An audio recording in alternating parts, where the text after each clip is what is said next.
Sometimes, production hell leads to the most unexpected consequences. In the late stages of the Cold War, the US Army spent more than a decade trying to settle the requirements for the new generation of main battle tanks and infantry fighting vehicles. The anti-aircraft vehicles fared a little better, at least at first glance. The Chaparral missile system performed fairly well, but the gun-based M163 Vulcan lost its relevance all too quickly. The combination of a rapid-firing autocannon and the tried-and-true platform of the M113 APC was good in everything, but one thing. The 20mm Vulcan with its primitive fire control system had a range that was nowhere near the requirements of modern battlefields.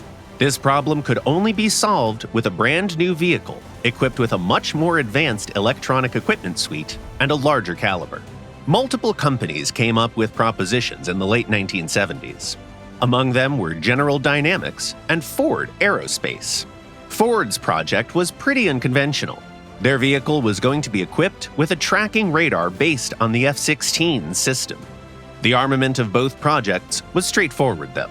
General Dynamics opted for the 35mm Ehrlichens, while Ford picked the 40mm Bofors cannons that recently received a new proximity fuse shell for extra advantage. Those were the two variants that made it to the trial stage.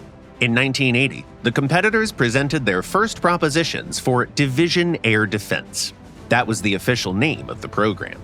During the trials, they shot down a few old Sabre fighters, some helicopters, and drones. Even though the General Dynamics prototype scored 10 more targets, Ford's XM247 was ultimately selected as the winner. Soon, however, the latest SPAAG produced so many concerns that its predecessor's shortcomings looked quite insignificant in comparison. The military was unhappy with the turret traverse rate being too low, the chassis being too slow, and the computers causing way too many problems. The most worrying part was the tracking radar that displayed irrational behavior and was even dangerous in some cases.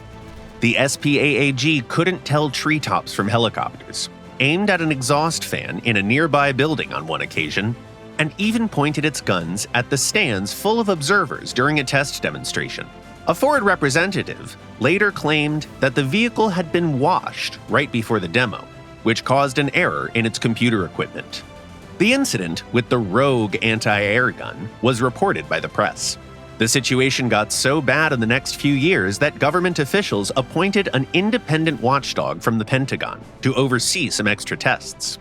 The tests discovered that the M247 couldn't even hit a single target moving in a straight line without extra fieldwork. Only after the testing personnel added a few radar reflectors to the drone could the vehicle achieve a hit. The numerous tests performed on the project, named Sergeant York by that time, led to its cancellation. As engineers found out later, the main reason for the failure stemmed from the attempts to adapt aircraft systems to a ground vehicle. As for the replacement of the Vulcans, the American Army had to make do without one, at least temporarily. The niche was eventually filled with some close-range SAMs.